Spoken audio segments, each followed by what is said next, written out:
The latest Productivity Commission report shows a worrying trend across our nation's schools, with truancy rates for students on the rise. Attendance rates for Year 1 to Year 10 in WA slipped from 92 in 2015 to 88.4 across both government and non-government schools.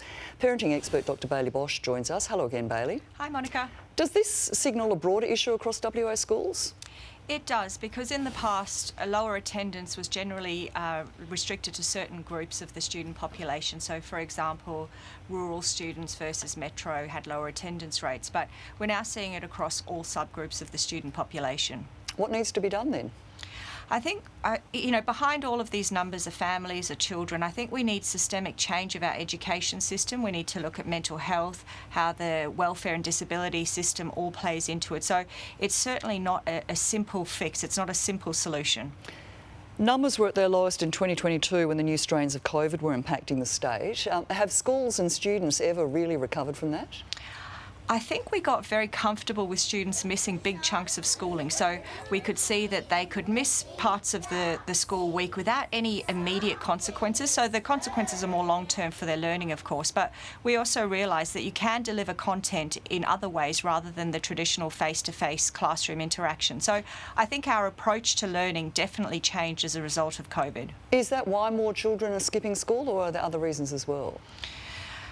I think we also need to be very clear. There's two types of students we're talking about. There's those kids that just don't want to go to school. They'd rather be at the beach, the skate park, hanging around with their friends. Or there's also those that simply can't. So we talk about the school can't children. So these are those children that lack the capacity to attend school because they simply have a stress reaction, which means attending school is just too much. They simply can't do it. They would like to go, their families would like them to go, but they don't have the capacity for it. What tips do you have for parents who are struggling to get their kids to school? I think for those students I've just talked about, we really need to identify the stresses and then address them. So it could be undiagnosed learning issues, it could be bullying, it could be any kind of undiagnosed ADHD, autism, that sort of thing. Find the stressor and then look to identify how we can address it. That's easier said than done these days, though, isn't it? When it's so difficult to get your child in to see the experts. It is. Very quickly, do you think the school should have tougher consequences? For those students we talked about before, those that are just missing school for the fun of it or because they've got better things to do, I think schools are doing a pretty good job. So, for example, they put attendance at end-of-year functions are dependent on whether you attend. So if you want to go to the ball or you want to go to the disco, that sort of thing, I think schools do a pretty good job with that.